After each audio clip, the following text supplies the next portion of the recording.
So Shane started his career as a carpenter.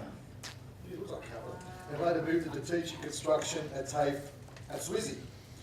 His creative side encouraged him to take upon the challenge of working as a construction designer. A bit like some of us too, I suppose I came into L&D accidentally too, so we all probably got a similar path. Shane is currently the acting manager of New Learning Technologies, iTEL. He's led numerous e-learning projects, including SWSi's tablet trial.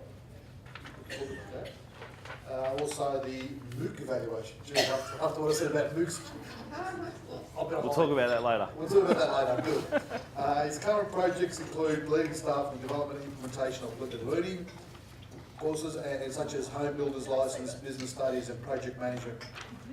He's currently trialling the use of augmented reality.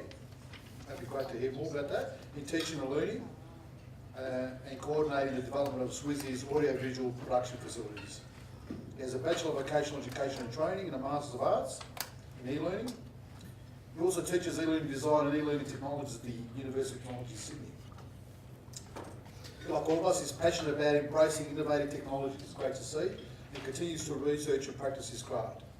He's also an active member of a number of online e-learning design groups, forums and e-learning communities. So, Shane's going to talk to us about ensuring a blended learning approach. Over to you, Shane.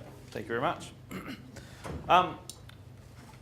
I'll do this anyway, but I'm a wanderer, so it might phase in and out as I wander and get excited. So who am I? Look, we went over that pretty good, but more so, where do I work? So Southwest Sydney Institute is 9 campuses, New South Wales, obviously in the southwest area of Sydney. 9 campuses sort of around Southwest Sydney. If you know that area, that's where we are. We're about 70,000 students, 3,000 staff members. And iTEL was mentioned, so the unit I'm a part of is the Innovation and Technology Enhanced Learning Unit. Nice, interesting name, and I'm always asked what do I do, and the answer is today's different to tomorrow, and the day after that's different to today, and who knows what we'll be doing next week. We work to help our staff move into this online delivery space. There's currently 3 of us for 3,000 staff. Not all are interested, not all that see the needs, there's not always a need to move into this space either. But, you know, like was said, I also work in University of Technology, e-learning design, e-learning technologies, and I'm also teaching e-learning experiences at the moment. So it's kind of weird to come from a carpenter to where I am now. It's very, very weird. So yeah, what are we here for? So what I'm going to show you is what we do to help our staff, and what we do as iTEL to blend what we do for our staff as well. All right, so first thing that we've learnt, we've known for a long time, is that we don't own the knowledge anymore. It's ubiquitous. The power of the pocket. My phone's on the desk, so now it's the power of the desk. You know, the knowledge is wherever it needs to be. I had a friend build a pool off YouTube, in-ground pool. Okay, he's a landscaper, so he's got a little bit of idea, but still, he'd never built a pool before, and he just did it via YouTube. And that's a struggle for a lot of people. For me, I love it. It takes the pressure off. I'm not the expert anymore. So what we need to do as an organisation is try and help people understand that as well. The sage on the stage no longer exists. You know, we need to help our students, or we need to put a path in front of our students to help them learn what they need to learn, however they need to learn it. And we try to do that as an L&D side. So iTEL sits under the banner of workforce capability. So the other side of what we do is help our staff develop these skills as well. Yeah, so even our students don't need to necessarily come to us to get the knowledge. All right, we're tasked, see, pushing buttons and it's not working anymore. There we go, just, it's that. So we are actually tasked, our job as a TAFE, massive change in New South Wales, we're catching up to everyone else. We're paid on completions now, as of 2015. But our role is to create work-ready people. And the best way we can do that is give them the most opportunity to come to us for practice, to embed, apply knowledge, rather than stand at the front trying to transfer that knowledge to them. So when we can try and build things in such a way that allows us or gives us the most options for that to occur, it means that down the track, hopefully because of our outcomes, people will choose to come to us, because there's many other SEOs now that are competing for the same student market. And if we continue to say, yeah, come to us, but you've got to sit in this classroom for the next 8 weeks, we're in a whole lot of trouble. So that's the mantra of what we try to do. If we have a staff member say, we try to be solutions focused. We don't necessarily, if someone comes and says, we use Moodle, so I'll reference that a bit, I need to learn how to use Moodle. Our first question will be, why? Because we're not necessarily interested in teaching you how to use Moodle unless you've got a reason. We'd much rather help you learn what you need to do to get to your outcome in that particular tool or technology or whatever it is. The other thing that's very obvious to most in this room is people want it different. Whatever mode, workplace, we work on the mantra of 10 minutes on the bus. Try and build stuff so that people get that 10 minutes on the bus opportunity. If we put something in front of them that says, this is going to take you 3 hours, you know, I'm that person, so it's very easy to speak like that. I just go, get lost. 10 minutes, yeah, I can cope with that, so let's do it. So try and get things, we try to build things as much as we can so that they're available as much, and it's very hard to do, and I'm talking very broad brushstrokes. So don't think we do it like this all the time for every single thing. That's just unfortunately not the case at the moment. So just in time, face-to-face, online, in the workplace, block delivery, you know, you name it. And we sort of got an idea on how to do it. And we're at the early stages, but what we're seeing is it's working. Blended or flipped? Don't really care. For us, they kind of very similar because we start from a common point, and depending on how you want to deliver that program, well then you can blend it in the classroom, you can use it as a revision tool, or you can start to say, here's a bunch of work I need you to do before you come to me, and now I'm going to help you actually practice it. And the example used is, the traditional TAFE is come and sit here and, or let me say the other way, teachers invest their time in creating resources. I've got this great Word document that's 70 pages long, and it's taken me 9 months to do. And we're very big on curation first too, but that's a different presentation. Yeah, created this great document. So now when the bosses, our customers come to us and we send them back to work, the student back to work, and the boss says, what did you do today? The student says, oh man, look at this document. How cool is it? Is there value in that when we need people to come to us in the future? Flip side is, if we can actually give them that document first, maybe say, and document's a bad example, but let's go with it. Read the first chapter and then come in here and we'll practice, apply, embed that knowledge.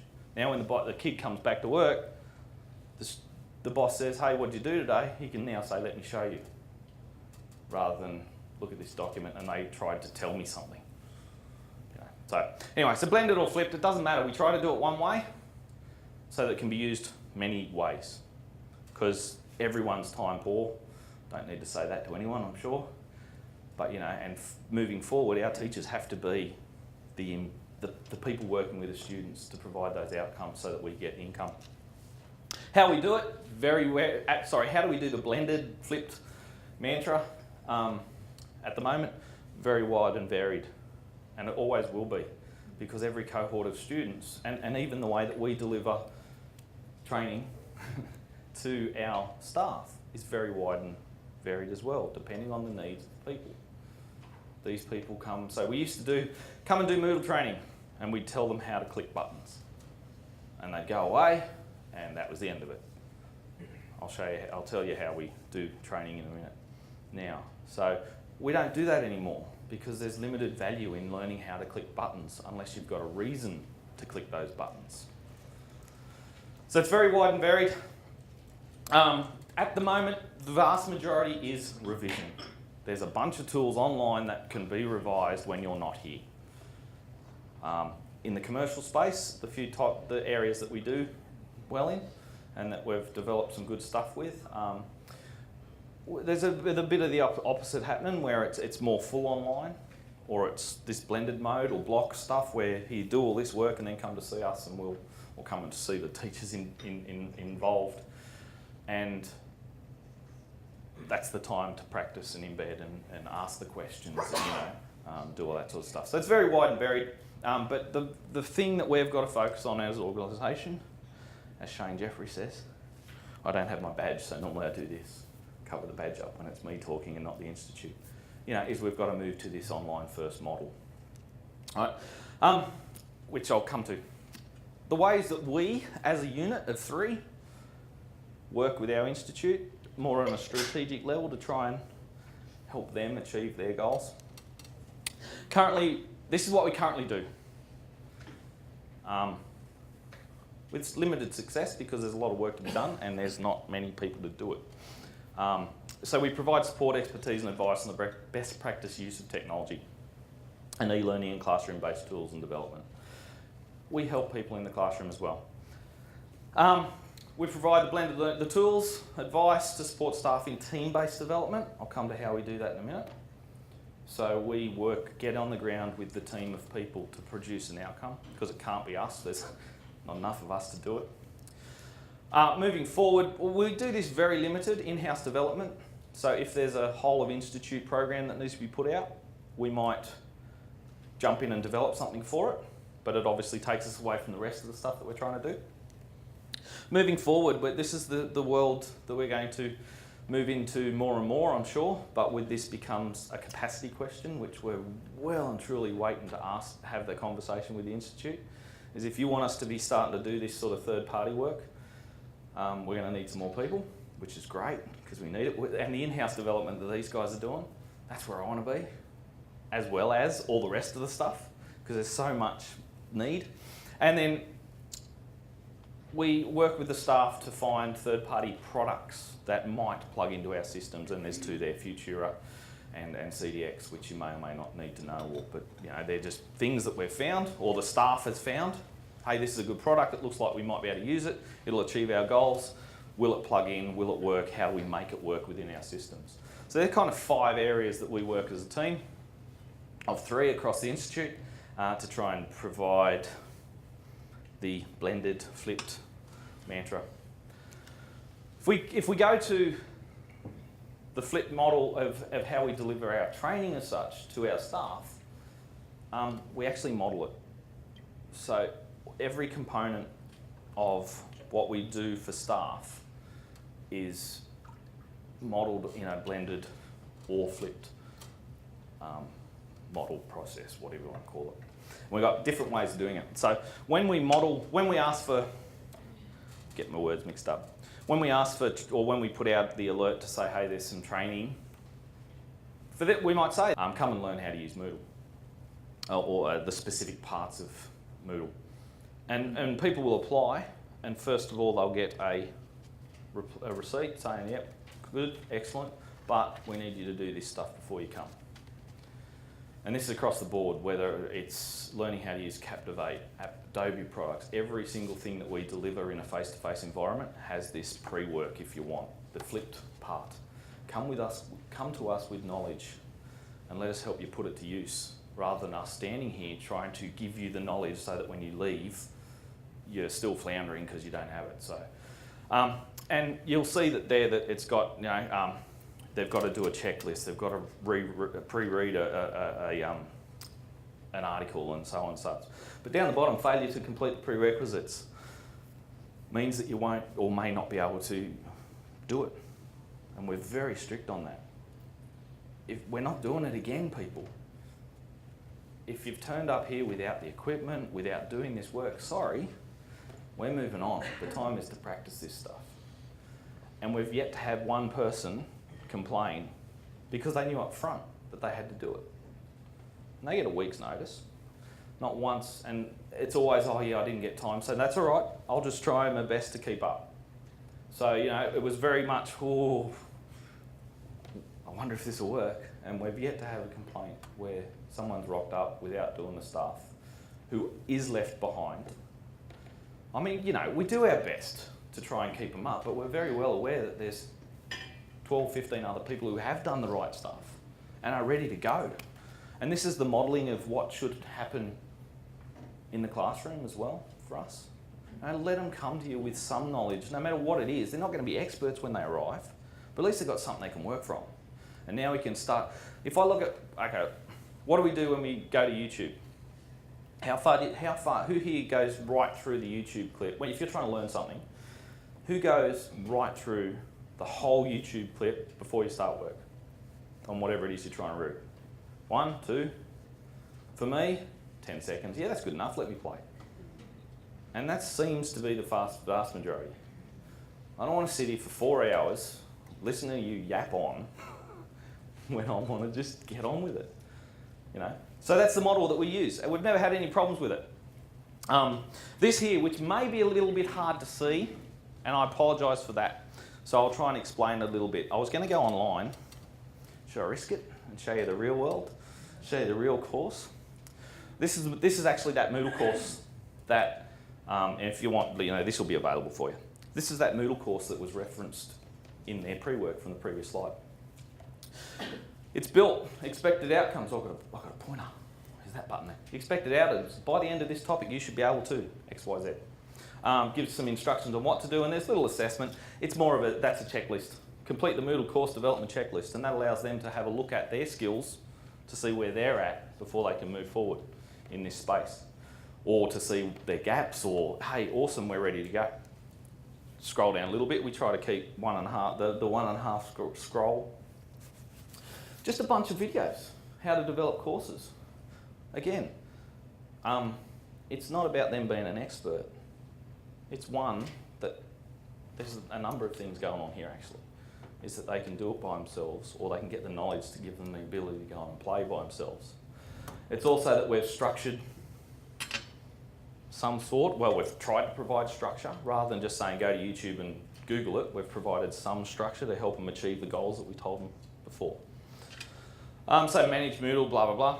And then down the bottom, this is the bottom of that page, accessibility. So we start to talk about accessibility, and that's linking off to the web. So whilst this page looks bland, it's kind of meant to be that way, because this is only a starting point.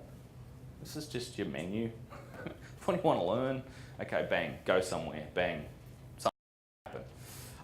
And a bunch of resources that are a bit more in depth. So that's available to staff. Let me go back. That's available to staff before, after, during, for the rest of the time they're at SWSi, and we're continually updating it as much as we have time to do that. So that's the sort of mantra of embedding, our way of embedding blended flipped learning to prove to staff how it works, or to show, not necessarily prove, wrong word, to show staff how it works. And we've probably only been doing this, it was February. We sort of went, okay, let's bite the bullet and give it a bash. Before that it was, come and learn Moodle, and you'd have 15 people here, come and learn Captivate, come and learn whatever it was, Adobe Connect, whatever. And you have 15 people there just button click, and they walk away and never ever do anything again. Now when they're here, they're actually practicing, they walk out with something useful to them. They know where to go to find some more resources. They've learnt that there's this whole world of stuff, and they don't all of a sudden have to go, I need training. Because that's the first thing, and it still happens for people that know much better. It's always, I need training. Hang on a minute. What I've also done is something that we've termed SWSi Tools. It's a SharePoint page, and again, a little bit hard to see, but watch it. Get the slides later. This is a page in our SharePoint site, and it's got everything. The vast majority of things that we have under our control to help our staff in the e-learning space. Broken up into 4 sections: multimedia, teaching and learning practice, communication and administration. And each of those pages are structured the same. What is it? What should I use it for? Something else. And a bunch of links on how to, where to go. There's usually only 4 or 5 links there. How to, where to go, where do I find more, links to whatever is needed to help them on start their journey. Never designed to help them do everything. Just to kick them, boom. That's our other little thing. kick them in the direction, come back when you're ready. Come back when you get stuck. But we want you to do this first. I was at a school, Northern Beaches Christian School, one of the leaders in a whole lot of stuff. They have yellow cards. I'd probably change the colour, but yellow cards. And it's kind of, I'd love to do this. On the yellow card it says you must talk to 2 other people. You must try and find it online. You must do something else, and then finally you can ask the teacher. Really cool. It's teaching them to learn for themselves rather than just go, oh, you're training. So we're going to try and figure out a way of doing that. Don't know how. This is the SWSi Tools page on Adobe Captivate. Same thing. What is it? What should I use it for? Looking for training resources. On the right-hand side, there's a bunch of links. Now, we rely heavily on lynda.com. Great resource. It's just curation. Why should we be creating it when someone else has? We've got better things to be doing. We want to be working with the staff to actually do this stuff, let alone sitting there. But I'm also in the space of I want to create this stuff when we need to as well. So those things are post, pre, whenever you need it, on time, when you need it. You know, that whole thing is go there. That's your basic start point. You know, the teams-based approach. So I'm going through it pretty quick, but that's okay. I hope I'm not going too fast and it's all making sense. Teams-based development. So when the staff or faculty comes to us and says, we have this thing that needs to be done online. Well, we do it in a blended approach too, because within, for example, that Moodle to SWSi course, there's a whole bunch of stuff to help them in that way on how to develop learning design, instructional design, blah, blah. But this is the premise of what we do. Look, I'd like to say, no, pretty much we've had good success with this. And that's that we develop all our products for an online world first, as much as possible. Now I'm a builder by trade, carpenter, teaching that. I used to do it with the carpenters because it's always the question, you can't build a house online. Of course you can't, but you can give all the knowledge, the instructions, the links so that when they come in, we might spend an hour going, hey, remember this online? Yeah, or whatever, because this provides choice. Now, if I develop everything for, there's no point pointing at that screen, is there? If I develop everything for the online world first, now I have choice for my students. They can do it where appropriate online. They might come to me. It's actually done in an order as well. Notice college-based is last. That's intentional. They might want to do it in a blended environment where, look, I can't do it one day a week, but I might be able to come every third Saturday. Haven't got to Sundays yet. Every third Saturday. So here's all the work to do on that online course. And when we get there, when you come in, we're going to do some revision. It's not like just get into it, but you know, you've got the knowledge. Now let's practice it and put it into action, because we all learn better by action. Gives us options for blended, gives us options for the workplace, gives us options for college. Now in a college base, that same course is a revision tool, because our students, I know my students, as soon as I walked out the door, they'd forgotten what I'd said anyway. So they can go back to this online first course, the instructions there, the teacher voices there, the resources, the tools, everything's there. So that's kind of the basis, the premise of what we do. When we're developing, we want to develop things for the online space first. If you get to a point where you've got to build the house, well, that's okay, it's written there. At this point, you need to talk to the college, your teacher, your facilitator, and make an appointment to come in. It's no big deal.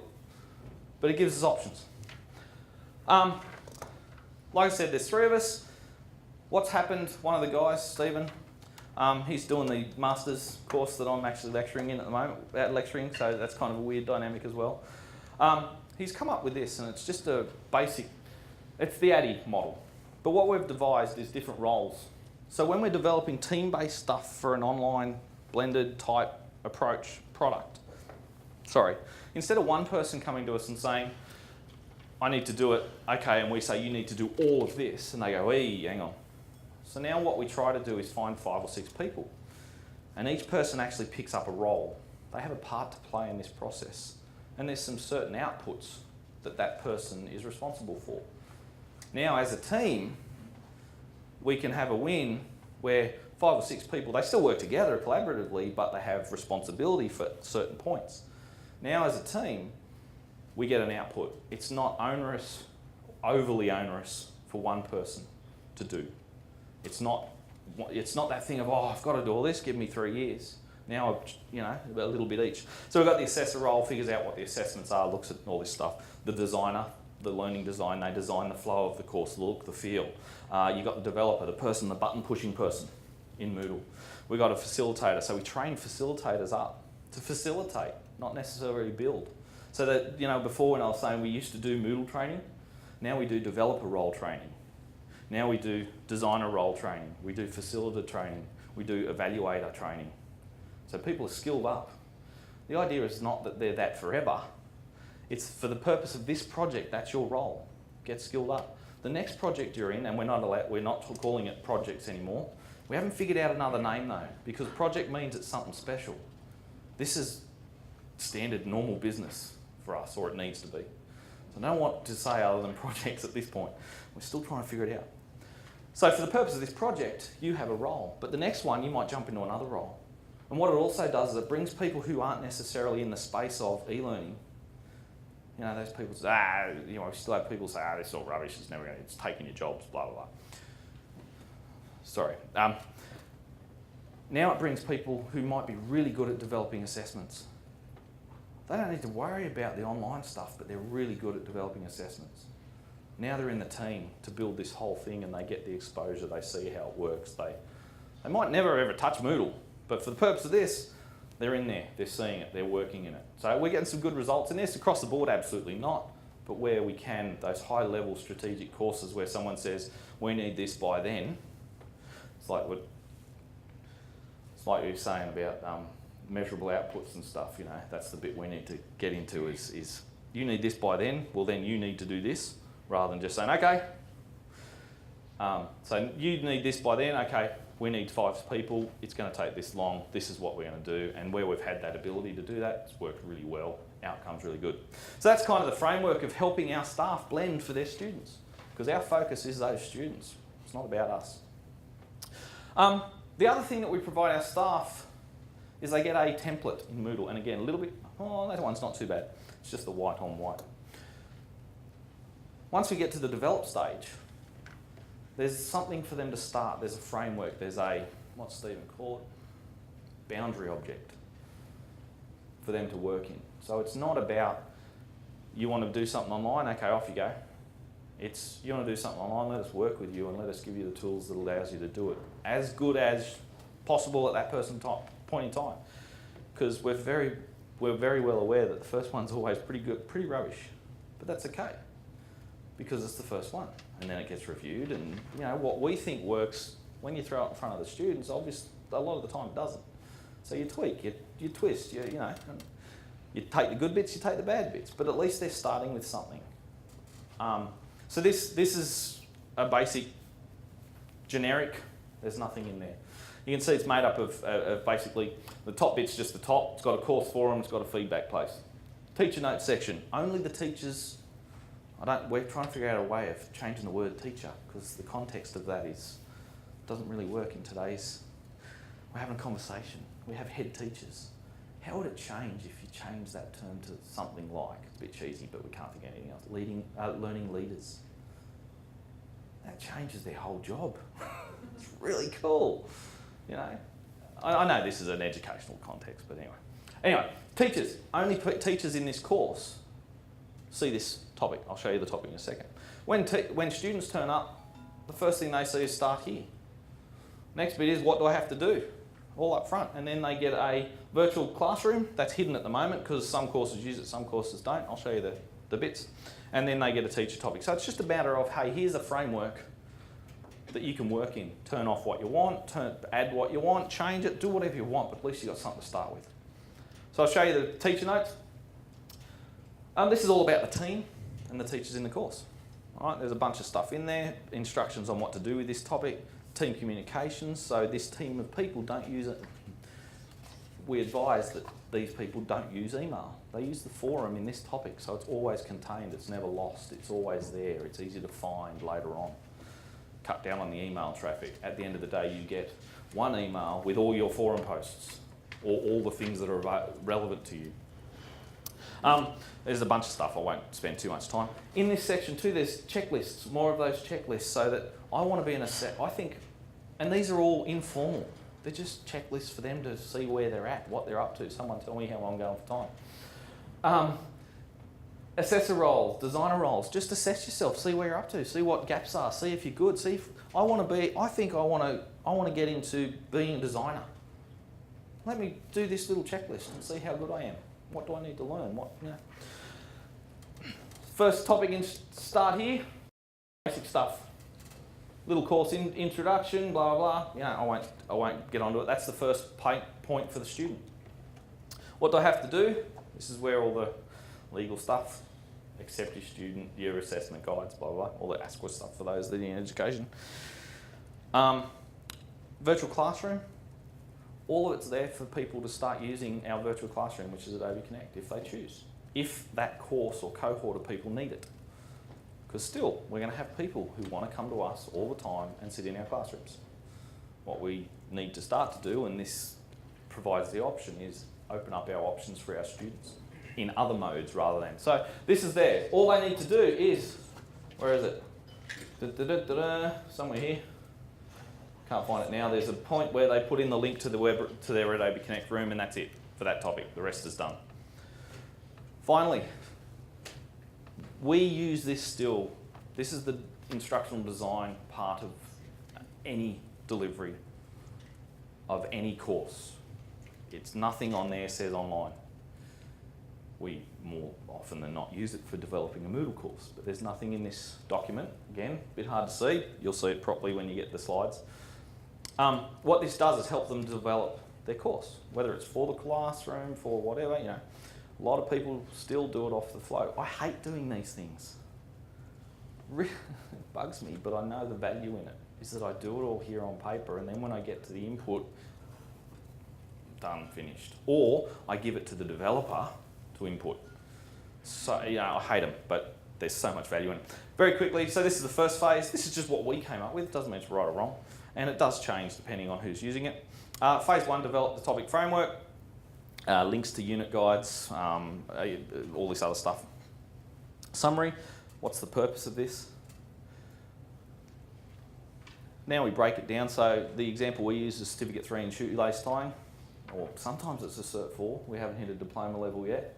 Cert 3 in shoelace tying, topics, types of shoes, I don't know, types of shoelaces, types of soles, I don't know, I'm making up on my head. Break it down, whatever it is they need to do, what their assessment's going to be along the way. You might line them up, 1, 2, 3, 4. Topic 1, here's your assessment. Context, who are the students, what is their required skills and knowledge. So we ask people to fill this in. And some of them come back with glorious work, and it's just all thought through. And so when the course is built or delivered, it's just awesome. The phase 2 is actually at a topic level now. So topic 1 was, what did I say? Types of shoes. Yeah, types of shoes. What's the expected outcomes? Okay, they're going to understand X, Y, Z. There are 4 different types of shoes. Oh, cool. What's the performance criteria? They will need to demonstrate the 4 types, or I don't know. So it's the joy of Cert 3 and Cert 4 in shoelace tying, is it changes all the time. So it's never the same. Now we start to think about